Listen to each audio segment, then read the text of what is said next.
Bueno, pues antes que nada, pues muchísimas gracias Sí, por esta entrevista, que espero que se encuentre muy bien usted y pues su familia. gracias igualmente. Y nuevamente, pues ya más en cortito, pues le expresamos nuestro agradecimiento por aceptar esta entrevista sobre el tema, que es comunalidad y la enfermedad del coronavirus 19. Ajá, Y bueno, pues por mi parte, pues le agradezco a la doctora María Guadalupe Temores Alcántara y esta red científica de comunalidad y salud que me invitaron a ser partícipe de esta entrevista. eso. Y bueno, quisiéramos saber desde diferentes puntos de vista qué se está reflexionando sobre esta pandemia que estamos atravesando actualmente y sobre todo cuál es Ujú, el impacto que hay en comunidades originarias. eso. Eh, en este sentido, pues bueno, yo soy Gerardo Buenrostro, soy licenciado en Historia en la ENA, como ya ahí medio lo habíamos comentado, y Ajá, soy maestro en estudios culturales del COLEF. Yo sobre todo, pues, como le comentaba, pues yo me he guiado más por intereses que tienen que ver con patrimonio cultural inmaterial, eh, ándale. pueblos originarios del norte de México y afromexicanos también en el norte de México. Y bueno, ahora pues, a excepción de que algún dato no esté en su lugar, Ajá, según el CV que hemos encontrado, pues usted, Benjamín Maldonado Alvarado, es sí, doctor en estudios amerindios de la Universidad de Leiden, de Holanda, ajá. y hasta donde tenemos entendido, según el CV en línea, es usted profesor de la Universidad Pedagógica Nacional, No, ya no. y no sé si todavía, Ya no, no, los datos son los la pedagógica en Oaxaca dijo que no necesita antropólogos. De veras, sí, corrió a todos los antropólogos. Híjole, y sí lo creo, horrible, pero está pasando ese Sí, punto. sí, porque su licenciatura es, su licenciatura estrella es en pedagogía. Ujú, Entonces no necesita antropólogos, dijo. No, claro. estoy en la FES Aragón de la UNAM. Ok, perfecto. Y pues qué curioso, porque al final pues también ha trabajado pedagogía desde otros saberes, ¿no? Pero bueno. Sí, sí, Y bueno, exactamente. justamente pues creo que parte de sus líneas de investigación van por ahí, ¿no? Educación comunitaria, etnografía de pueblos indígenas, Sí, comunalidad sí, sí, magonita. exactamente, Ok. exactamente. Y bueno, pues qué lástima que se pierdan esas lecciones pedagógicas en tan importante universidad, creía yo, pero bueno. Y bueno, para entrar un poco en Ajá. tema, pues sí, me encantaría y nos encantaría escuchar de su viva voz. ¿Qué es lo que damos a entender cuando decimos la comunalidad? Es Comunalidad. decir, ¿cuáles son sus pilares? ¿Cómo Sí. ha sido su desarrollo histórico, no? Bueno, cuando se habla de comunalidad, se refiere uno al modo de vida comunal presente en las comunidades mesoamericanas. O sea, entendemos que es o sea, se percibe en Oaxaca es que se empieza o que se le da más formulación a esta idea, pero no es algo que se refiere a Oaxaca solamente, sino que eh, es una característica de la civilización mesoamericana. Por eso se entiende que en el norte no se percibe tanto vida comunal como se ve en Oaxaca Ok, y en otras partes de México, ¿no? Si es el modo de vida de las comunidades, el modo de vida, digamos, característico de las comunidades mesoamericanas, entonces eso se puede encontrar a lo largo de Mesoamérica, es decir, desde el norte, desde el centro de México hasta Honduras, hasta mediados de Honduras. Y ujú, creo que una confirmación reciente muy interesante es lo que sucede en la comunidad de Cherán y en otras comunidades autónomas de Michoacán que recurren a la memoria. Ya no tenían ellos tanto prácticas de la vida comunal y la reactivan, toman el poder en sus manos y recuperan formas viejas de vida comunal para que sean los jóvenes los que estén viviendo en ese sentido. ujú, Entonces, lo interesante de la comunalidad es que es entonces un modo de vida y como modo de vida tiene tres características que son fundamentales. Una, que es una mentalidad, la mentalidad comunal, la mentalidad que que les permite a las gentes que la comparten pensar la vida de manera, en esa perspectiva comunal y actuar en la vida de manera comunal. Y a partir de esa manera de pensar o de entender su cultura, su manera de estar en el mundo, entonces intervienen, le dan sentido a sus propias instituciones, incluso a las instituciones que impone el Estado, ¿no? Es en distintos momentos. El hecho de que, una evidencia de todo esto es de que el hecho de que en Oaxaca la mayoría de los municipios sean reconocidos de usos y costumbres, no se refiere solamente a una manera de votar, de elegir a sus autoridades o de no votar, sino se refiere a una característica organizativa, que es precisamente la vida comunal, y que se manifestaba en la mayoría de los municipios, aún en los municipios en los que la lengua indígena no es ya más que de un 10% o hasta menos de la población. La vida comunal es de todo modo su característica. Y esos municipios fueron reformulados, o sea, a partir de la comunalidad, la institución municipal se reformula, se adapta, se hace adecuada a los intereses o al sentido que tiene la vida para la gente. Es decir, el hecho de que en los municipios de usos y costumbres la máxima autoridad sea la asamblea comunitaria, que los cargos sean gratuitos, que sean obligatorios, que estén mezclados cargos civiles con cargos religiosos, son parte de un proceso histórico o de distintos procesos históricos en los que la gente fue enfrentando la vida municipal de acuerdo a su mentalidad comunal. Y entonces el poder de la autoridad del presidente municipal no quedó como en los demás municipios, como en todos los municipios, que el presidente municipal es el que hace lo que se le ocurre, no jamás llama una asamblea ni nada. Son características de los municipios comunales, de sociedades comunales. Entonces, esta mentalidad comunal no solo organiza la vida cotidiana, sino que ha permitido reformular incluso instituciones de dominación. Okay.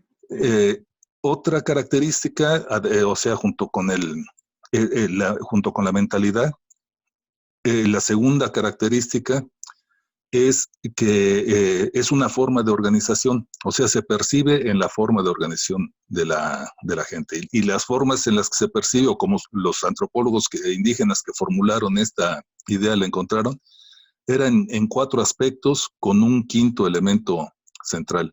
O sea, los 4 aspectos eran el poder, el trabajo, el territorio y la fiesta, como los elementos fundamentales de la comunalidad, de la vida comunal.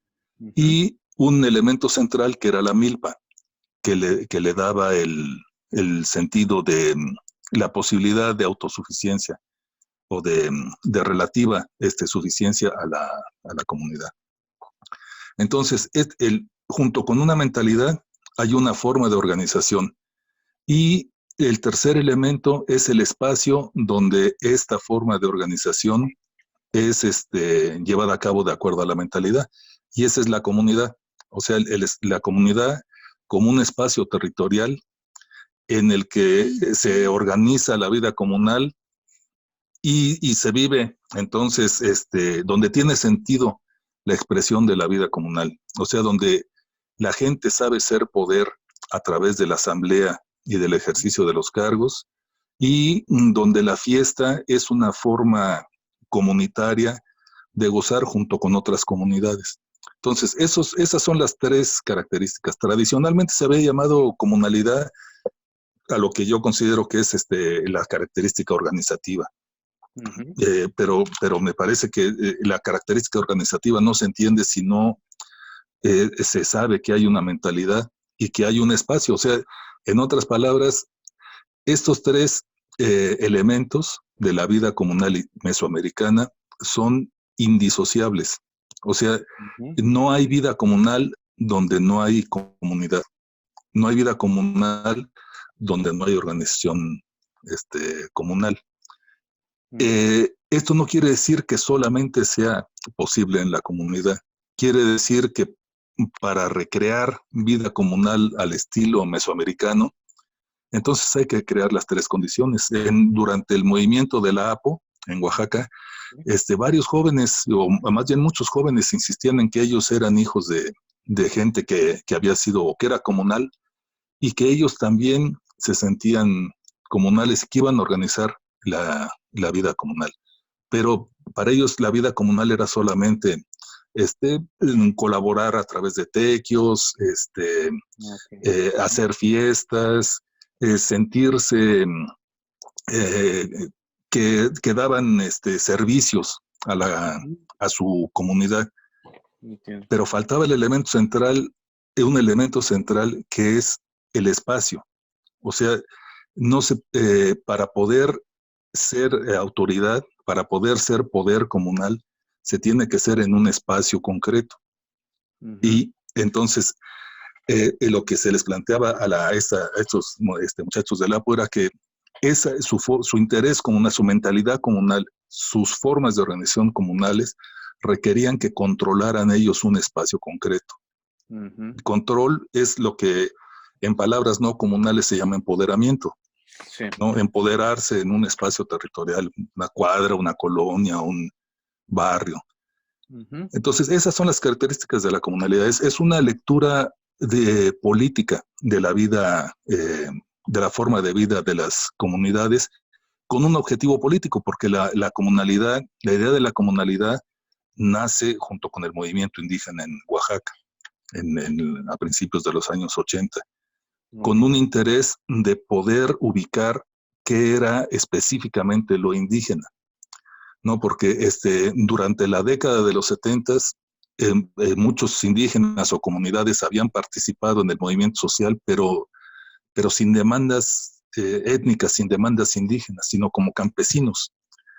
Y a eso contribuía también, o contribuyó poderosamente el hecho de que en los 70 el movimiento social era, tenía una ideología fundamentalmente marxista, ¿no? Y para el marxismo, pues lo indígena, si lo campesino no es tan interesante, creo que Engels decía que el campesino es como un saco de papas. Sí. Entonces, pues los indígenas, menos, no están ni de cerca de ser motor de la historia. Sí, Entonces, hasta que se pudo hacer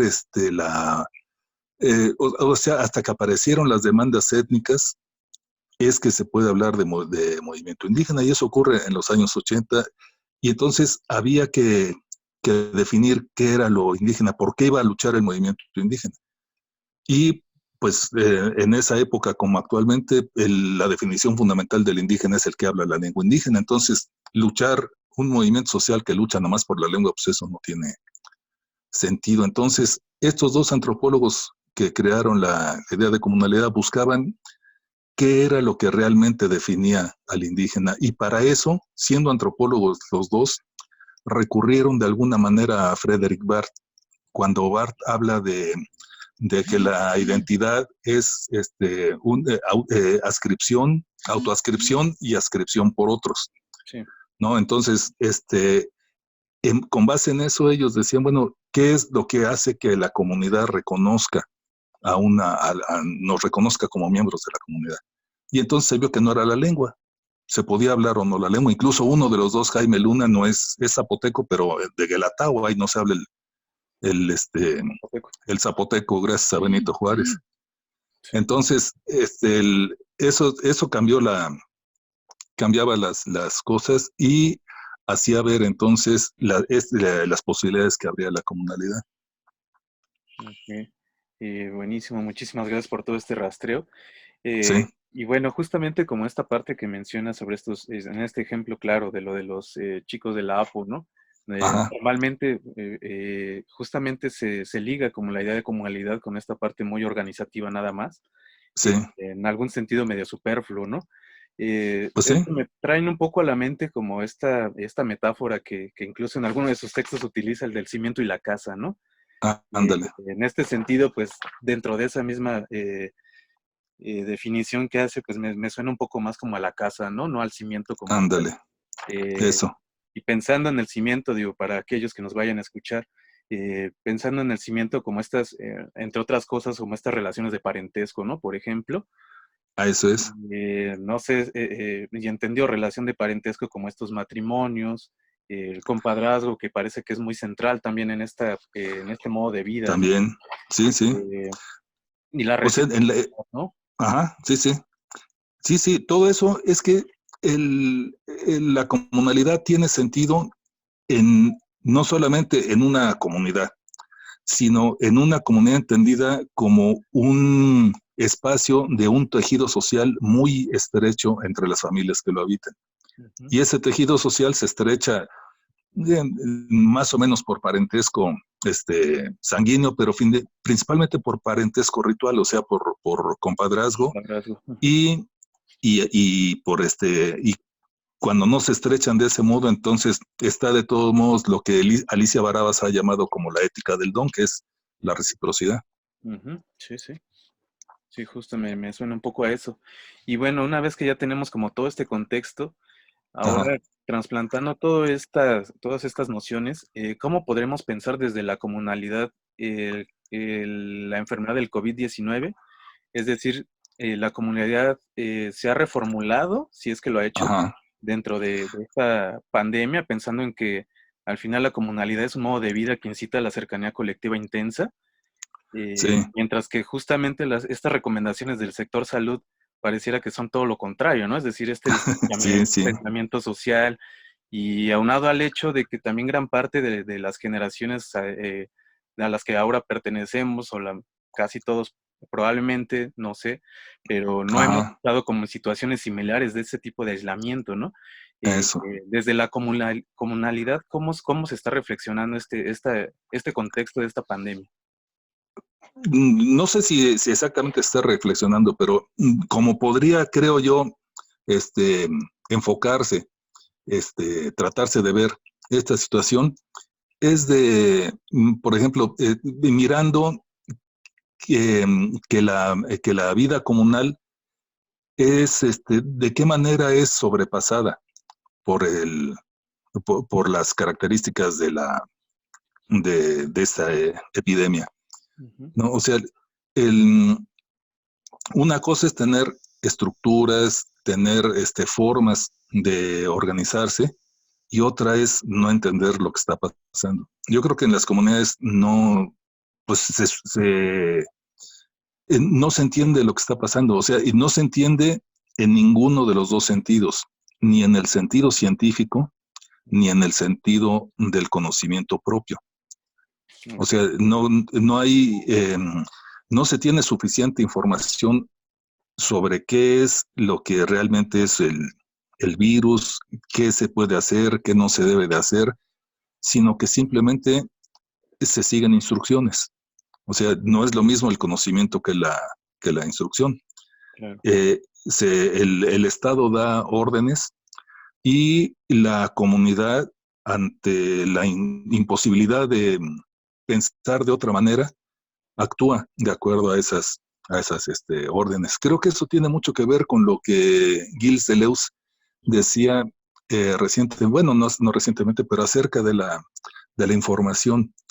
Él decía, lo importante de la información no es que sea cierta, si es cierta o no es cierta, sino que la sociedad actúe creyendo en ella. Ok. Y Ujú. entonces, pues nosotros creemos en la información, no solamente la gente de la comunidad, nosotros no tenemos, yo no tengo idea de qué es exactamente ese virus, Claro. ni qué puede parecer, ni qué se puede hacer. Entonces, no queda más que la desprotección de quedar bajo las instrucciones del Estado y recluirse como suponiendo que esa es una solución. No sé exactamente en la perspectiva comunitaria qué puede hacer.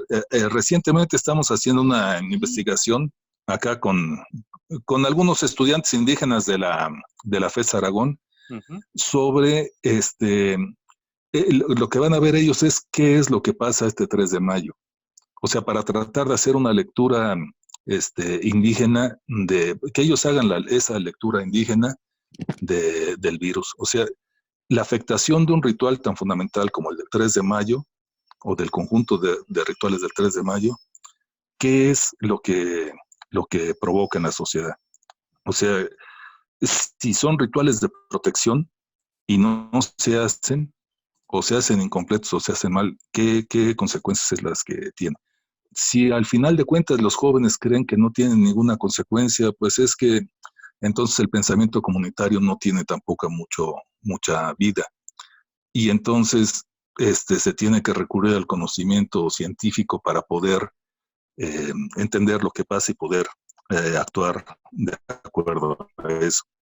Okay. Entonces, es la vida comunal requiere para enfrentar este tipo de epidemias de grupos nuevos organizados. Y los grupos nuevos organizados son fundamentalmente sus intelectuales, o sea, sus académicos. El conjunto de muchachos y muchachas que han podido pasar por la escuela, que pueden tener acceso a la información científica, que tienen o que pueden tener interés y respeto, valoración por el conocimiento comunitario, y que pueden tratar de hacer una lectura desde las dos posiciones, o sea, una lectura bicultural. Yo creo que eso es lo que hace falta, y ahorita no hay. Ahorita hay simplemente el engarrotamiento de decir no sabemos qué pasa, nos dicen que nos quedemos quietos y nos quedamos quietos. Claro. Se cierran las fronteras a los migrantes, o las abren con mucho cuidado, cierran sus puertas, ya, pero de lo que se trata no es solamente de ver cómo se reacciona así en general a la enfermedad, sino desde adentro, qué pasa con la vida propia. Y eso lo va a permitir, en el caso de lo que estamos haciendo, este ritual del 3 de mayo. Claro. Entonces, creo que el virus sorprendió a las comunidades, no porque sea la primera epidemia, sino porque no tienen las comunidades la fuerza suficiente para poder tomar decisiones propias. Ok. ¿Y a qué se debe que no tengan el poder suficiente, al menos en este momento, para tomar decisiones propias? Bueno, yo creo que ahorita fundamentalmente queda claro que el conocimiento es la base del poder. Si no tienen conocimiento de lo que está pasando, no pueden actuar. Sus estructuras, por muy fuerte que sea su asamblea, sus cargos, la reciprocidad, todo esto no tiene forma de actuar si no hay un conocimiento que lo respalde. Y el problema es de que la comunidad o las comunidades ni tienen información académica, científica, ni tienen tampoco activa la información propia. O sea, no han tenido tiempo o no han tenido posibilidad o no tienen información del conocimiento a partir de sus propios sabios. O sea, que la gente de conocimiento pueda estarse reuniendo para pensar qué es lo que está pasando, por qué pasa esto, cómo se puede atender.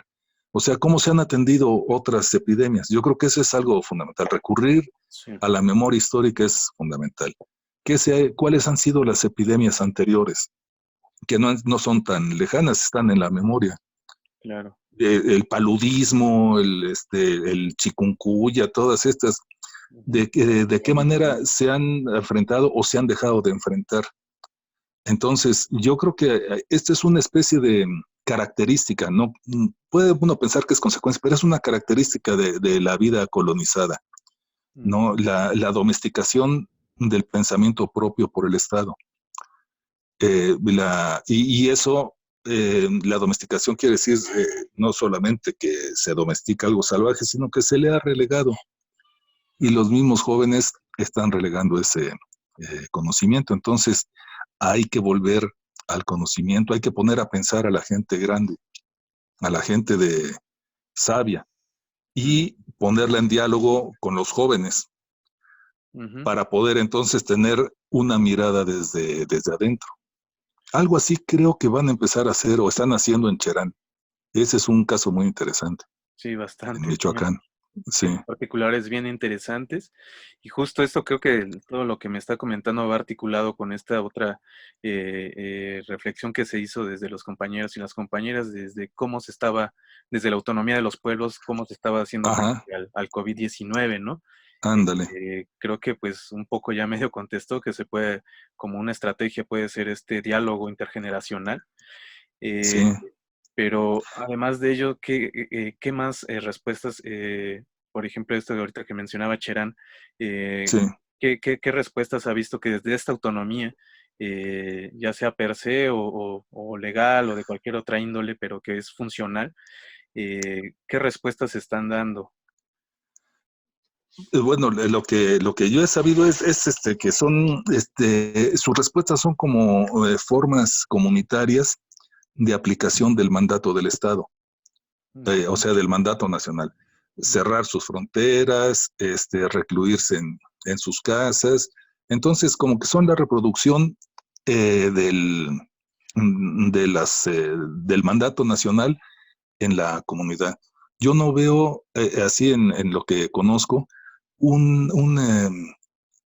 formas propias de pensar. Es decir, yo no sé si hay comunidades que estén haciendo rituales ujú, o que estén organizando reuniones de evaluación de las cosas o algo así. No, no entiendo, no sé ujú. algo que sea más propio de la vida comunitaria y de la vida comunal. O sea, porque estando en sus casas, recluidos o con el miedo de juntarse, pues no mucha gente va a las fiestas, no mucha gente ni hacen tequios, ni o sea, no hay asambleas, pues, con cuidados, es decir, Claro. como que se detiene un poco la vida comunal. Entonces, eso ya fue inevitable en este caso, pero creo que no va a tardar en venir otra epidemia, Ujú, incluso hasta posiblemente provocada, y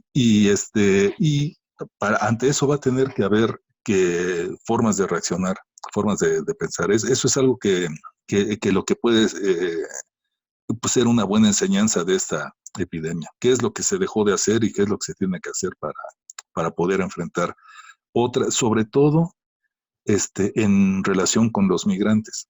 ujú, O sea, porque toda la gente sale de la comunidad, este, cerca, lejos, mucho tiempo, poco tiempo, pero están en circulación por todos lados. Entonces, esa circulación no se puede detener. ujú. Y la vida comunal es precisamente la vida en conjunto, en conjuntos grandes, en un montón de actividades, en muchas más actividades que en la vida urbana, ¿no? Son muchos más momentos de contacto, de encierro, de las mujeres preparando comidas y los hombres organizando no sé qué cosas. Entonces, si no se toma una lectura propia de qué es lo que hay que hacer, entonces las epidemias o las amenazas de epidemias o lo que ni siquiera se conoce va a estar este, engarrotando la vida comunal. Ok, entiendo. Y bueno, dentro de esta vida comunal, esta comunalidad, Ajá, ¿qué líneas de acción o de reflexión, si es que las hay, permiten articular esta lucha, por decirlo de alguna manera, porque tiene su lado político, la comunalidad? ¿Cómo se ajá, podría articular con otros movimientos sociales? Es decir, ¿habría formas de conectarnos con otros pensamientos de otras organizaciones, ya sea dentro o fuera de México? Digo, me viene a la mente como el caso, no sé, de que he estado dando seguimiento ajá, a la Nación Navajo en Estados Unidos, por ejemplo, que ándale, también ha reaccionado similar, que se encierran porque sí, en muchos casos, estos eso, indígenas de la Amazonía, ¿no? En Ecuador y Brasil, que como ajá, estrategia han vuelto a la selva, ¿no? Para no contagiarse. Otras acciones que han sucedido, no sé, lo he leído con los mapuches, por ejemplo, en Chile, que ha habido ajá, como muchos casos de este turismo clandestino, ¿no? De esta minería clandestina. eso, Lo mismo que he escuchado en Baja California con los Kumeyaay, que tuvieron que cerrar porque hay turismo clandestino, de estos citadinos que piensan que puedes ir libremente a territorio indígena a pasar el rato porque no estás aburrido en tu casa, ¿no? sí, sí, sí, Entonces, en ese sentido, ¿cómo podríamos articular, por ejemplo, todo este tipo de luchas que pareciera que están aisladas? Si es que hay una Ajá. manera de articularlas o no la hay. Bueno, yo creo que pensando en Oaxaca, en las características de Oaxaca, es donde hay muchas condiciones, pero que no se han podido desarrollar. Yo pienso que principalmente porque no hay el conocimiento desarrollado ni discutido. Entonces, en mi perspectiva, creo que lo fundamental es poder generar formas de conocimiento, como lo está haciendo, por ejemplo, la UNOSJO, que hacen reuniones, piensan sus intelectuales, hacen videos para socializar Ujú. y, este, y pensar en la posibilidad de estar articulando regionalmente, en principio regionalmente, Ujú. en varias de estas actividades. Entonces, hay formas, hay estructuras para poderlo hacer. Unas pueden ser o podrían ser las escuelas, sobre todo de bachillerato. Ujú.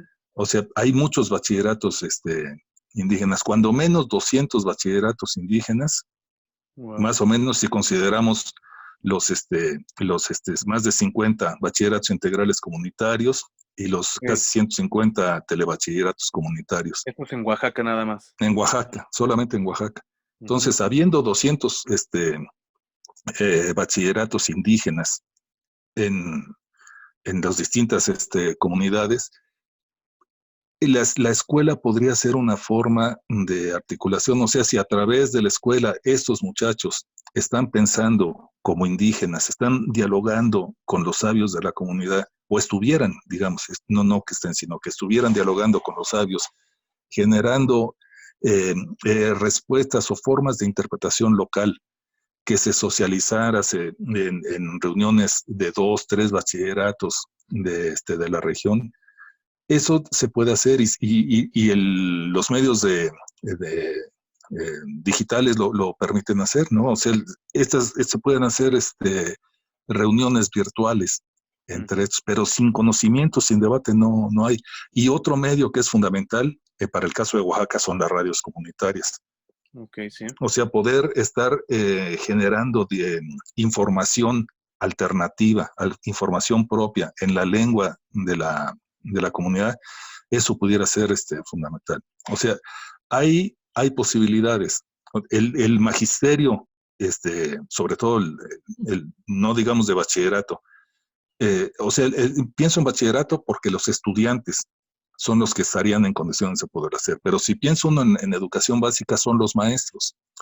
Y los maestros de la sección 22 están en todas las condiciones, incluso en el interés de hacerlo, pero no lo hacen porque no hay que debatir, o sea, no hay que socializar, no hay una postura, no hay una forma propia de pensar que se pueda estar circulando y que fuera alternativa al Estado. O sea, como no hay una alternativa a lo que plantea el Estado, Ujú. entonces, pues mira uno qué es lo que ha hecho la escuela, y la escuela, aún en lugares tan combativos como Oaxaca, simplemente se cerraron las escuelas, los maestros se fueron y ahí se ven.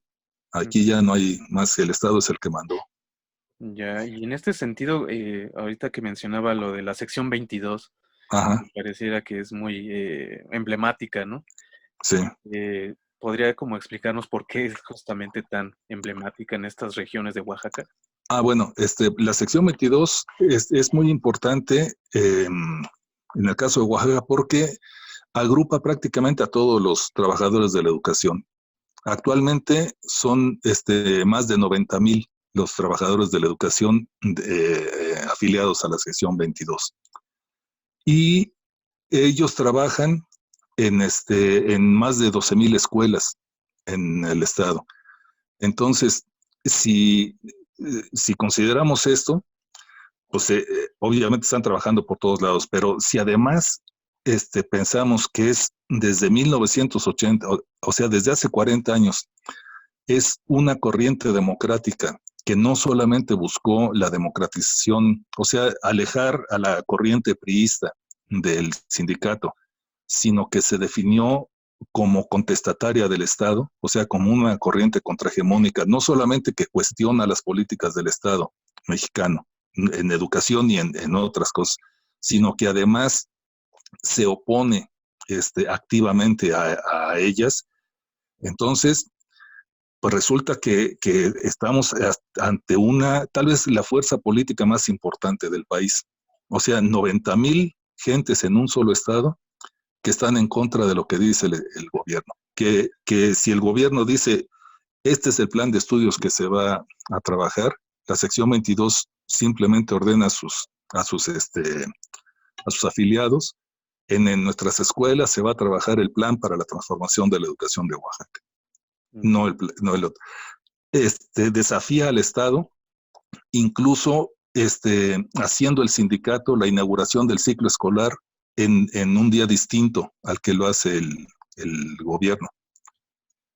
Entonces, es claramente una organización contestataria, es una organización obviamente de izquierda, organizada por muchas, o sea, que tiene en su interior muchas eh, grupos ideológicos, la mayoría de ellos marxistas, pero que tienen una actitud contraria al Estado y que cada vez se han ido acercando más a las comunidades. No son sus aliados naturales, al contrario eran sus enemigos, pero poco a poco se han ido acercando. Y este plan para la transformación de la educación de Oaxaca, que es el modelo o como una especie de modelo educativo que oponen al de la reforma presidencial, está basado en la educación comunitaria, o sea, en la valoración de los conocimientos comunitarios, en el acercamiento al pensamiento local y a la forma de aprendizaje local.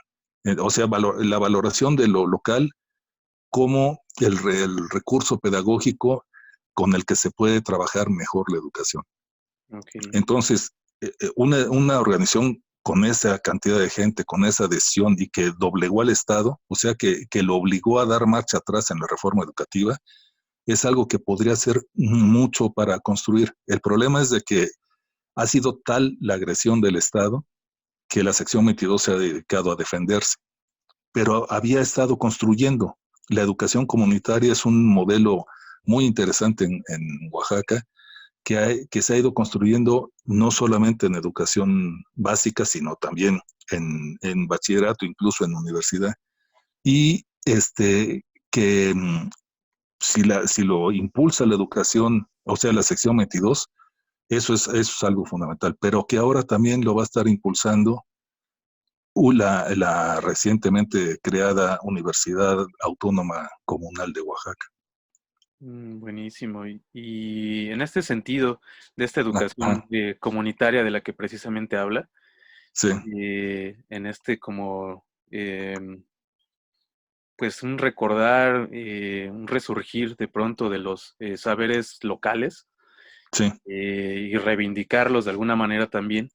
Eh, en este sentido, ha habido una respuesta desde esta educación comunal, desde la comunalidad, ¿ha ajá, habido una respuesta o cómo se ha articulado el papel de la medicina tradicional o de la medicina natural, entendiéndola sí, como parte de los saberes cotidianos?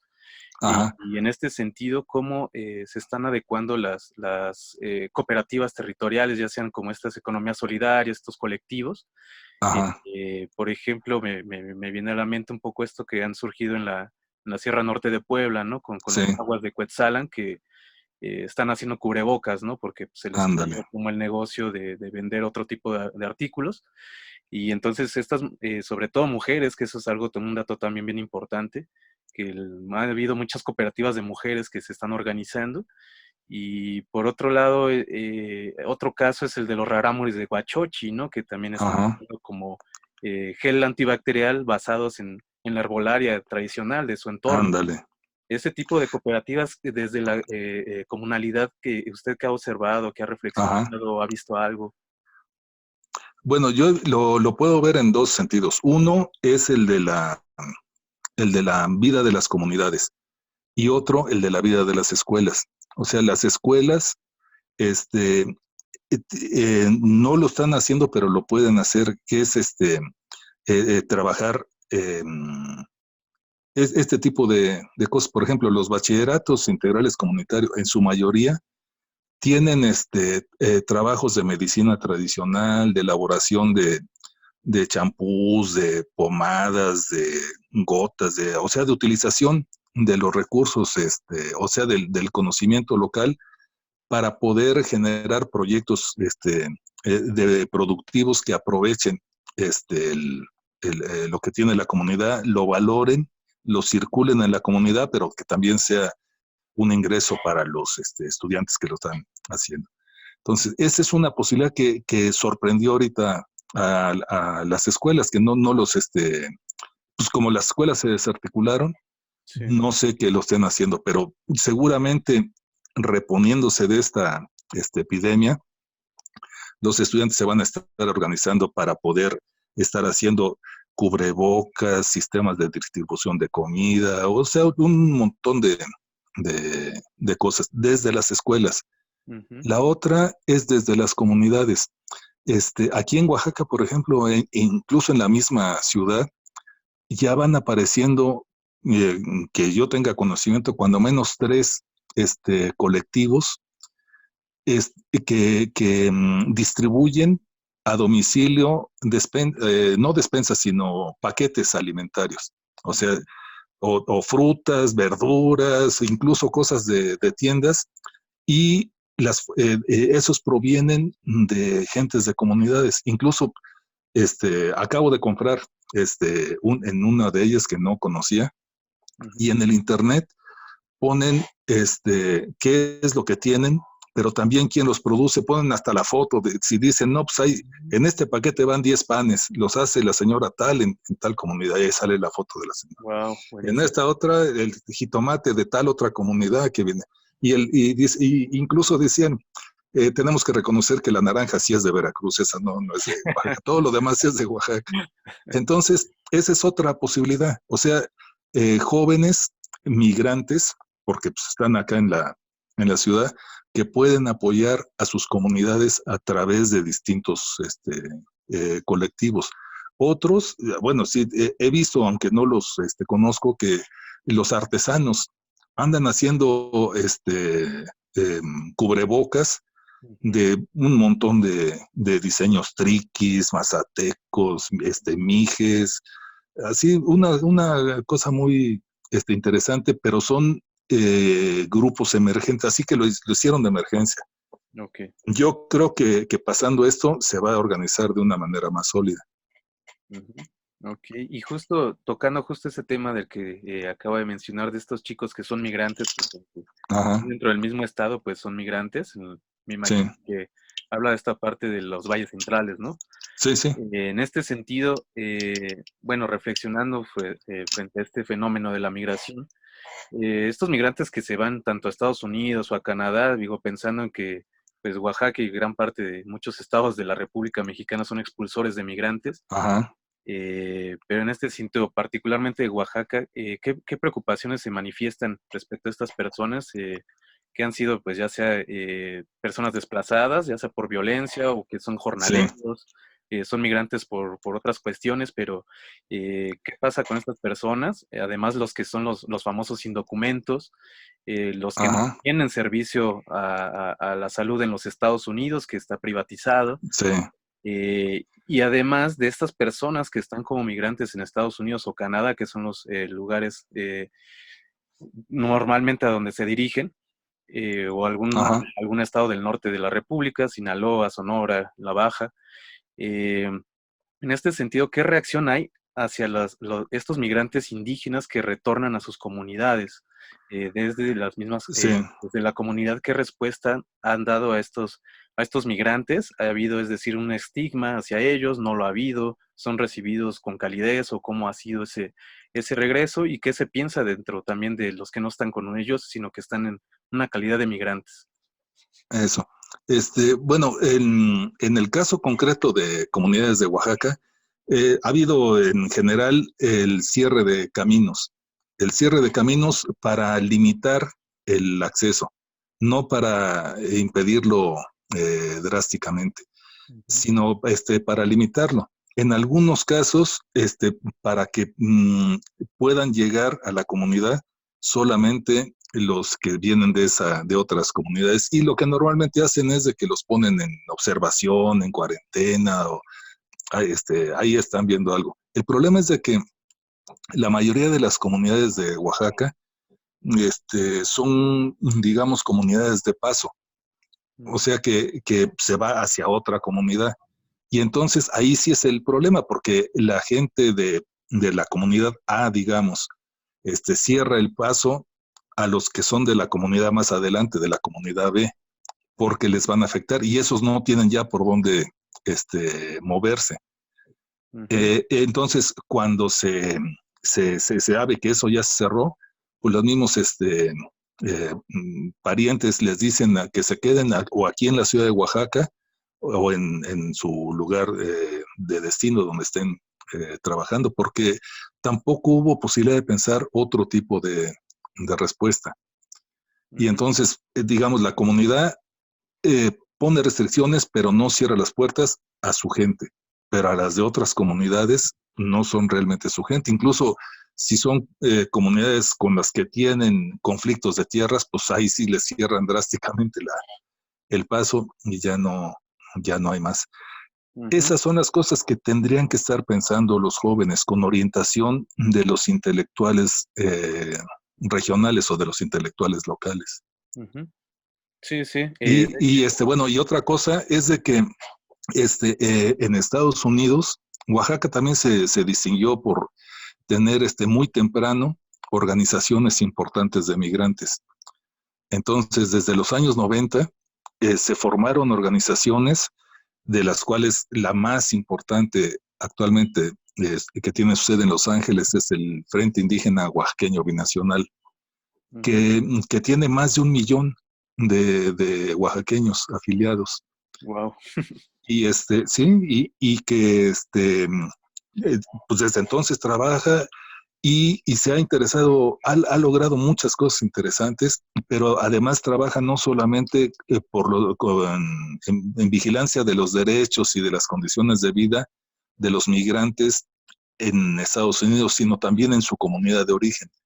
Entonces constantemente están trabajando aquí en Oaxaca para el mejoramiento de las condiciones de vida, la articulación de migrantes entre su comunidad de origen y su comunidad de destino, y organizan ellos también guelaguetzas que son más numerosas que la guelaguetza de Oaxaca. Y con o sea, ahí me tocó la suerte de verlos, y es impresionante ver que en Los Ángeles, en distintos lugares entre Los Ángeles y San Francisco, donde se hacen guelaguetzas, sí, puede haber hasta 10 bandas tocando, y son oaxaqueños nacidos en Estados Unidos la mayoría. Sí, la segunda Y son, generación, digamos. sí, pero tocan la música y tocan bien. No es de que estén haciendo así un tipo de rap de zapoteco no, están tocando la música tal, como la tocan otros, en sus comunidades, incluso hasta intercambian músicos, con la comunidad. Ese es, o sea, el trabajo organizativo de de las asociaciones de migrantes ha sido realmente muy interesante y ha posibilitado no solamente que a través de ellos se fortalezca la vida comunal, porque sí se ha hecho, sino también la vida en general, o sea, el recurso que llega a sus familias, pero también se ha fortalecido mucho la vida comunal con ellos, porque es una especie de, como decían, comunidad transterritorial, pero no porque sea otra comunidad, sino porque es parte articulada con la comunidad de origen. O sea, las, los, este, los migrantes del pueblo de Solaga, por ejemplo, tienen, digamos, 600 habitantes que viven en Los Ángeles. Entonces, ellos se organizaron, la mayoría de ellos forman parte de una asociación de migrantes, tienen su sistema de cargos y servicios y piden, incluso pagan el pasaje del presidente municipal o más miembros del cabildo de Solaga para que vaya a tomarles el juramento y para que entonces se considere como un cargo también el ser miembro de la Asociación de Migrantes de allá. Ujú. Y eso entonces pues es precisamente aprovechar la característica de la comunalidad para articular fuerza para la vida social.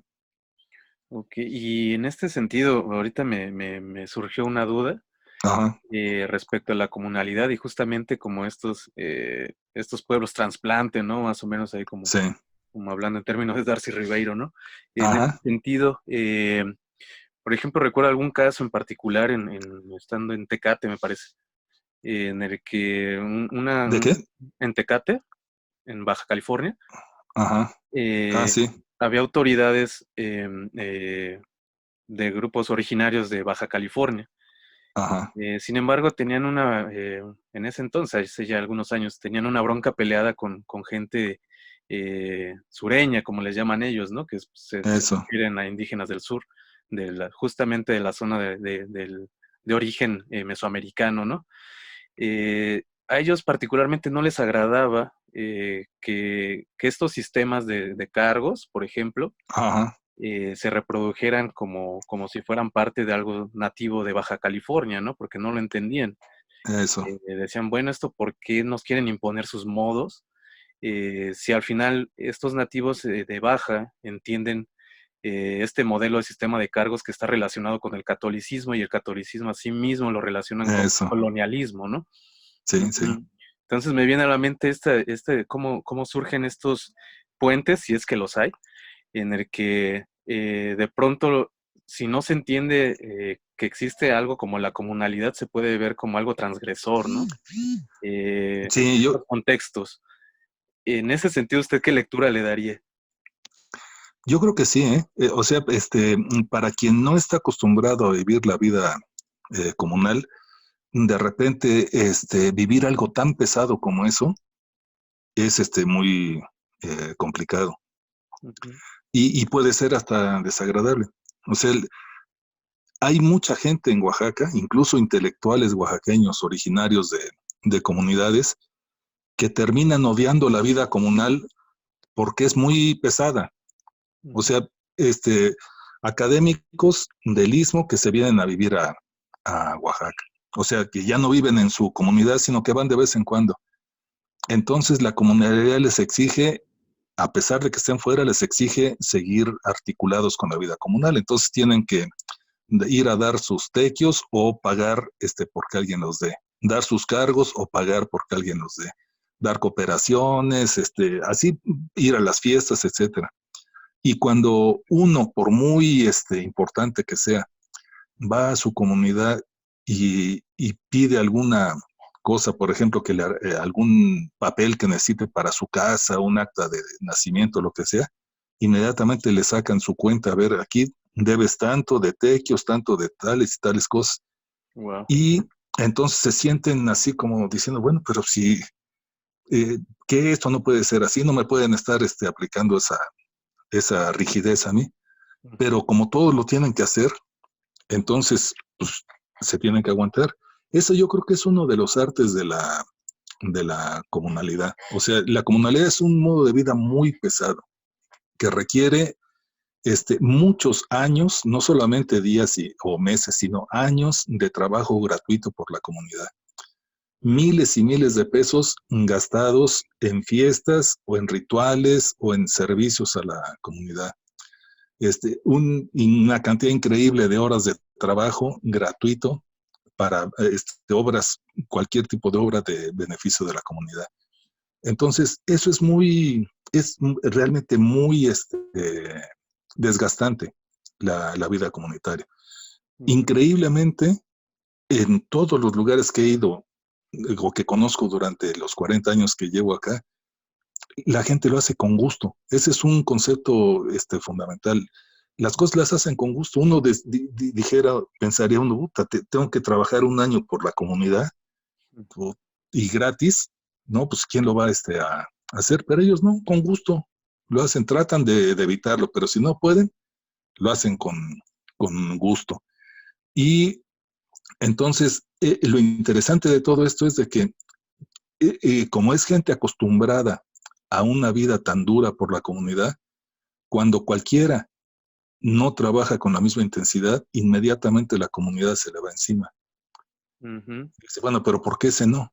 Entonces, en términos así analíticos, puede uno decir que la forma como en una comunidad de desiguales hay una igualación simbólica es a través del cumplimiento de las obligaciones.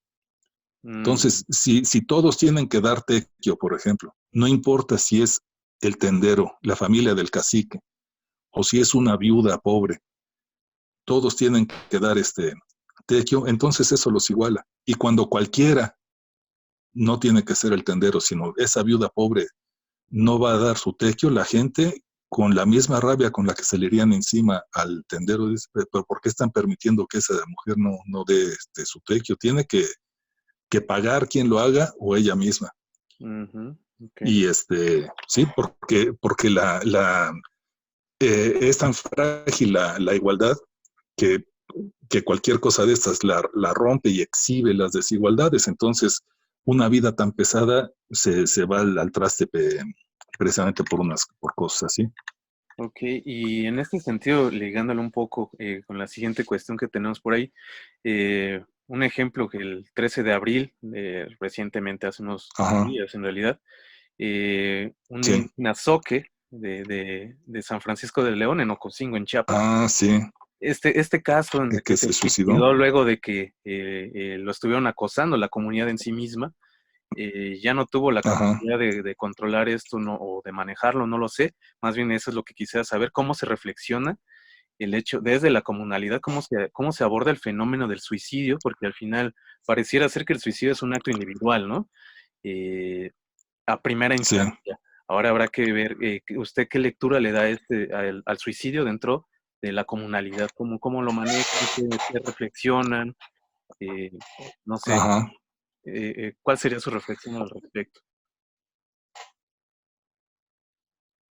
Sí, bueno, en este caso de Chiapas, yo creo que es una reacción ante un problema de enfermedad y un acoso que tiene que ver con eso.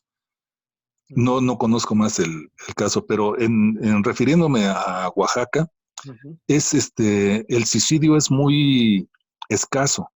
O sea, los casos extremos de sufrimiento que se reflejan en actos desesperados son muy pocos. Es decir, al mismo tiempo que en Oaxaca, en las comunidades, no se ve, yo no conozco datos ni siquiera bajos, sino casi no hay ni de suicidios ni de divorcios.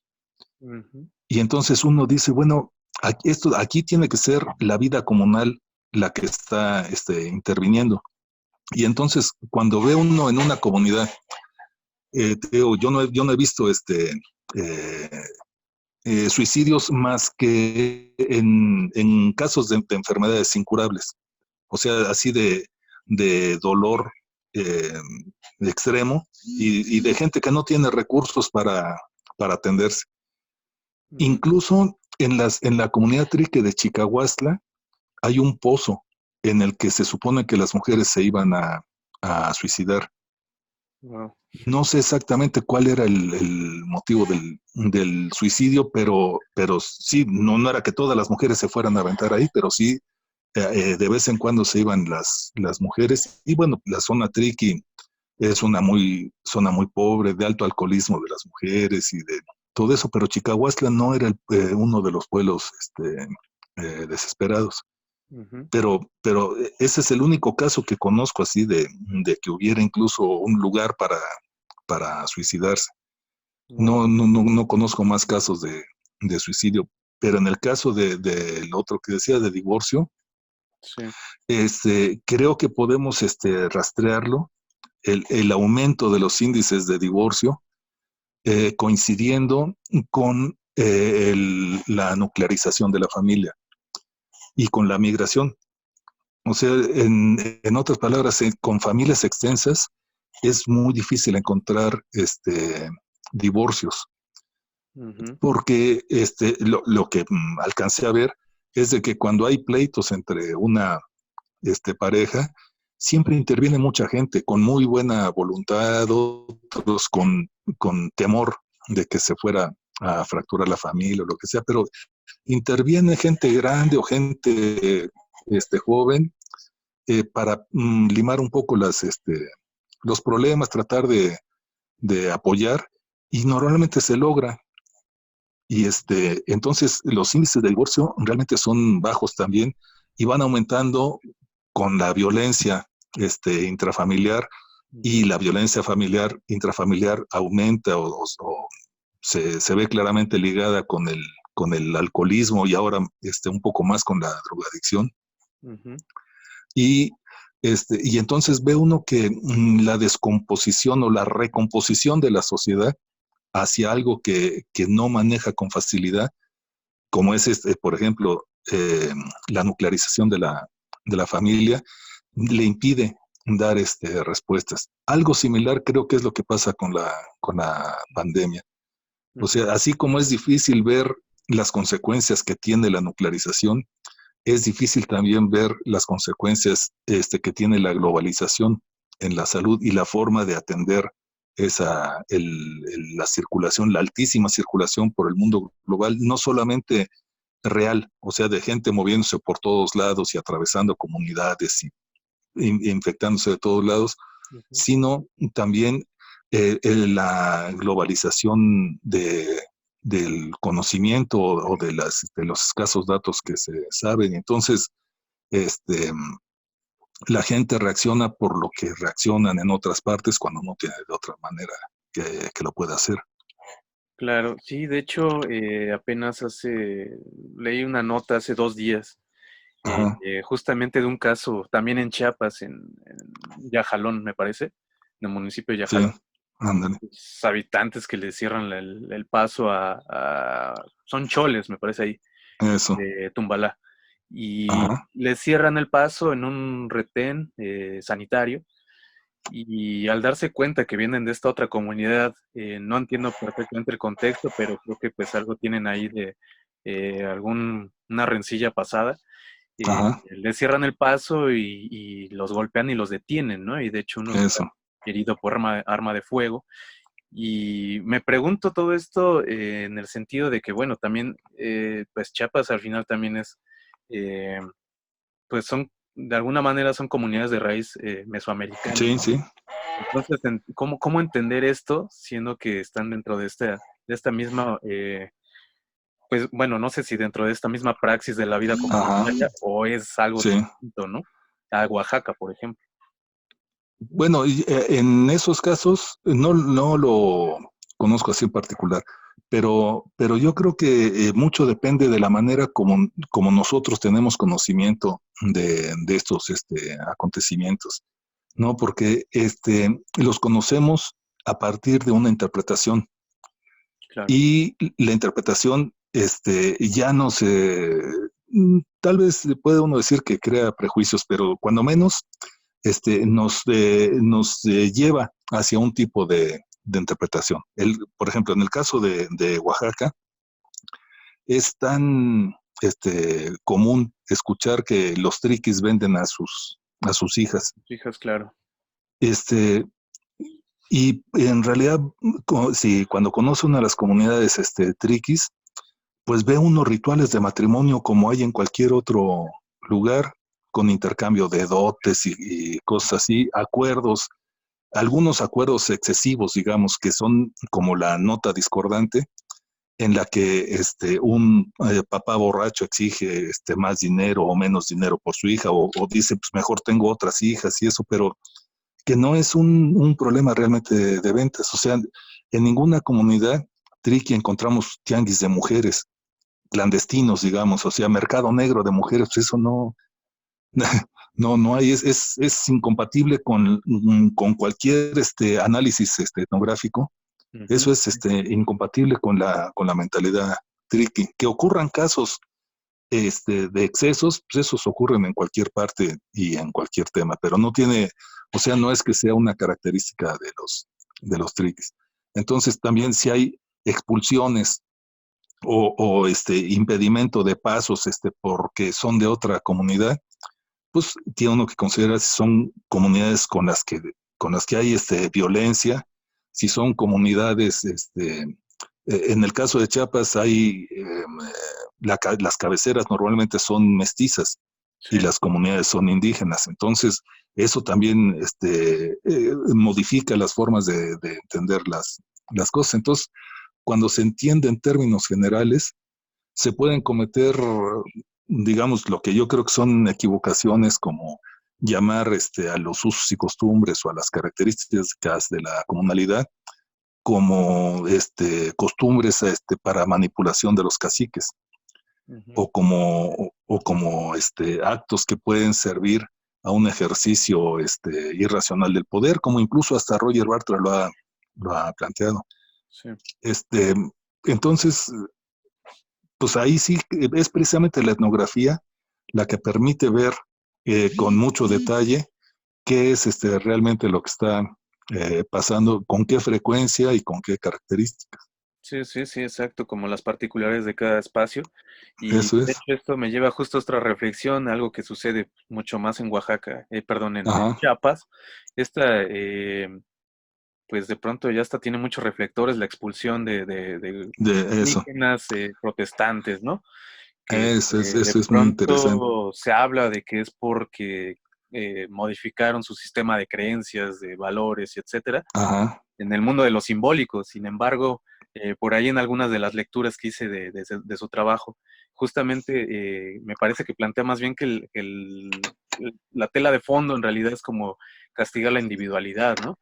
De Sí, alguna manera. o sea, No sé cómo. exactamente, así, o sea, es más bien un castigo para los que no quieren ser parte de la vida comunal. O sea, Ujú. el problema con los protestores, sobre todo con los protestantes, individualistas, es que al cambiar de religión se alejan de la vida comunitaria. Entonces, este, por la mayoría se hacen protestantes porque eran briagos, eran borrachos, y entonces los protestantes los convencen, les dan dinero y ya dejan la borrachera a cambio de dinero. Entonces, al no emborracharse, no van a fiestas. Al cambiar de creencias, no creen en los santos, entonces no quieren dar servicios como los mayordomos de las fiestas. Los más radicales de individualistas se respaldan en la Constitución mexicana, por ejemplo, para decir, yo no voy a dar ni un servicio a la comunidad si no me pagan, porque la Constitución mexicana establece que todo trabajo debe ser remunerado. Entonces, si quieren que yo sea regidor o que dé un tequio, a mí me pagan, si no, no voy. Entonces, son gente que se aleja. Es precisamente eso que decía, cuando toda la gente o todas las familias tienen que dar 30, 40 o hasta más tequios, días de tequio al año, y hay una familia, dos, tres, que dicen, no, yo no voy a ir. Entonces, ¿cuál es el motivo? Los aíslan, exigen castigo para el que no quiere ser parte de la comunidad. Y el castigo es multas, meterlos a la cárcel, etcétera. Lo interesante es que cuando no, hablo en el caso de Oaxaca, cuando no hay otra forma de hacerlos cambiar de opinión, entonces la gente dice, bueno, si no quiere ser parte de la comunidad, entonces que no sea parte de la comunidad. Pero no lo expulsan, sino que lo que hacen es razonar de acuerdo a una lógica comunal que establece que solamente tiene derechos quien cumple con sus obligaciones. Ujú. O Ok, sea, no es como en el caso nuestro, digamos, que podemos no cumplir con ninguna de nuestras obligaciones ciudadanas y eso no nos quita ningún derecho. claro. En el caso de las comunidades, la ciudadanía es distinta. Ahí sí, el que no cumple con sus obligaciones no tiene derechos. Entonces, si estos protestantes, por la razón que sean, no quieren dar tequios, no quieren dar cooperaciones, no quieren, y la gente dice, bueno, entonces, si no cumplen con sus obligaciones, que se les cancele derechos. Y el derecho fundamental es el derecho a la tierra. Ujú. Entonces le dicen, a ver, entonces acuerda la comunidad recogerle las tierras de cultivo. No le quitan su casa, porque esa es propiedad particular, pero sí las tierras de cultivo. se las recoge el comisariado de bienes comunales. Entonces, sin tener tierras donde cultivar, de qué vivir, ¿qué hace esa persona? Claro. Normalmente se va de la comunidad. Y entonces, cuando se va, se ampara con derechos humanos para decir, a mí me están expulsando. Pero no la están expulsando, no le están diciendo, no te queremos en la comunidad. Si nos están diciendo, tú no quieres ser parte de la comunidad, entonces danos las tierras porque no quieres ser parte de esta comunidad. No cumples con tus obligaciones, no tienes derechos. Ok, es como un ente individual, un ostracismo de alguna manera. Sí, pues un caso que es muy, así te lo pongo muy rápido, en la comunidad de Solaga, en la Sierra Zapoteca, se abrió una secundaria comunitaria con un modelo especial muy interesante. Pero hubo maestros de la región que dijeron esas comunidades, no, esas secundarias no sirven, ni siquiera están registradas, o sea, difundieron un tipo de información que la gente se las creyó. Ujú. Entonces les recomendaron mandar a sus hijos a secundarias de otras comunidades cercanas y lo empezaron a hacer. Entonces, cuando ya no había matrícula suficiente, los de la secundaria comunitaria dijeron, pues vamos a tener que cerrar. Entonces, la asamblea de Solaga, no solamente el presidente municipal, la asamblea se reunió y dijeron, no, no, no, ¿cómo nos van a quitar la secundaria? ¿Cómo la van a cerrar? No. Entonces, el acuerdo, todos los niños de Solaga tienen que estudiar en la secundaria de Solaga, no pueden ir a otra comunidad. Y el que vaya, una multa de 30,000 pesos. Y lo Ok. empezaron a hacer, y los que insistieron en irse, entonces eran protestantes precisamente. Ujú. No quisieron cumplir con ese acuerdo de la comunidad. Y se ampararon con derechos humanos, con todo. La gente les dijo, bueno, pues si no quieres estar aquí y además estás peleando contra la adhesión de la asamblea, Sí. todos te recogemos tu terreno. Le recogieron su terreno y entonces esa gente iba nomás a su casa y ahí estaba, pero pues la gente también los veía feo y terminaron por decidir ya mandar a sus hijos también a la secundaria y se acabó el problema. Oh, ya. Entonces ahí la realidad es de que no hay forma de compatibilizar esos dos tipos de vida. La vida individual y la vida comunal no son compatibles. Ujú. Lo que sucede es que a veces triunfa uno y a veces triunfa otro. Entiendo. Y en este sentido, justamente ligándolo como a los cuidados dentro de la misma comunidad en términos de lo de la pandemia, Ajá, eh, en este sentido, estas personas que comulgan con el protestantismo, sí. por lo que entiendo que nos ha explicado demasiado bien hasta ahora, es que tampoco ya forman parte como de esta vida comunal en la que se sientan de alguna manera, pues no sé si obligados o con el gusto de apoyar a otra gente menos favorecida. Lo menciono Ajá, porque en algún momento sí. estaba siguiendo lo que pasa con San Pedro Ayutla, lo que está pasando Ajá, uy, no, pues eso. con estas personas, ¿no? Sí, sí. Entonces, ahorita me viene a la mente y lo ligo, porque vaya, se ha organizado por medio de la asamblea y demás, en la que se está Ajá. cuidando como a estas personas más desfavorecidas, eh, y ahí viene como la duda. Entonces, ¿qué pasa con estas gentes que profesan pues, religiones, digamos que protestantes, que de alguna manera orillan a ser más individuales? En este sentido, ellos no participan del cuidado de los demás habitantes de la comunidad. Bueno, el problema del protestantismo no es profesar una religión distinta, Claro. sino el individualismo. O sea, hay muchos protestantes, a mí me ha tocado ver casos así concretos de que a un, no testigo de Jehová, sino un evangélico, de luz del mundo, uno de así de estos, Ujú. les dicen, los nombran como mayordomo de la Virgen de Guadalupe. Entonces dice, no, oiga, pero yo no creo en la Virgen, mejor deme otro cargo, cumplo con otro cargo o nómbreme como mayordomo no de un santo, sino de otra cosa, y yo cumplo, pero no me den. Y entonces ya en esa negociación la comunidad acepta y el problema se resuelve. Hay cosas en las que no hay forma de resolverlo. O sea, los protestantes se aíslan de dos maneras. Una es no yendo a las fiestas. Si la comunidad está en fiesta, cuando menos una vez al mes normalmente. Entonces, ese es un aislamiento que se ve. Otra es que la mayoría de estos protestantes no, como en sus rituales no hay compadres, no hay padrinos, entonces esta forma de tejer tejido social, de estrechar tejido social también, pues no hay con quién. Y entre ellos es, pues el compadrazgo en protestantes no es tan sólido como entre católicos. Ujú. Entonces, sus redes son redes, no son tejidos, son frágiles Ok. y, y distintas a las de la comunidad. Entonces, eso hace que la comunidad aísle a los que se quieren aislar.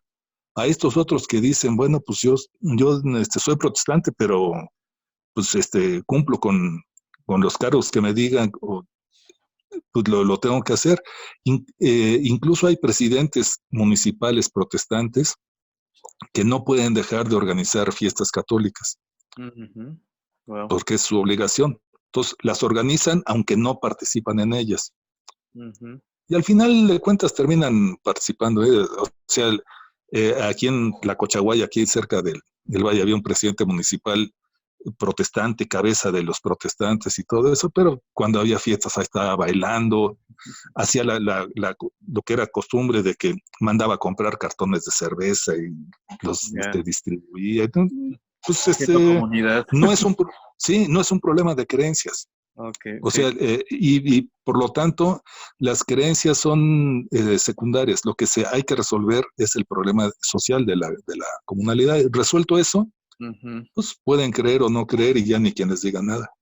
Sí, no, perfectísimo que se aclare justamente esa parte, para que no se sientan como de pronto, pues atacados, ¿no? Por el credo, sino creo que en el fondo coincido en que en el fondo más bien es un acto diferente a lo de los tejidos, Ajá, comunitarios o individuales, ¿no? eso. Sí, Y sí, bueno, por otro lado, en cuanto he escuchado casos en que ha pasado sobre todo me parece que la meseta purépecha, ajá, no sé en el caso de Oaxaca, en Baja California también lo he escuchado, en el que hay una especie de estigma hacia las personas que son profesionales de la salud, ¿no? Que no pertenecen a ajá, comunidades. sí, En algunos casos, pues hasta se les ha negado la entrada o necesitan un salvoconducto, ¿no? ajá, Que no es un salvoconducto del Estado, sino un salvoconducto de las comunidades. eso.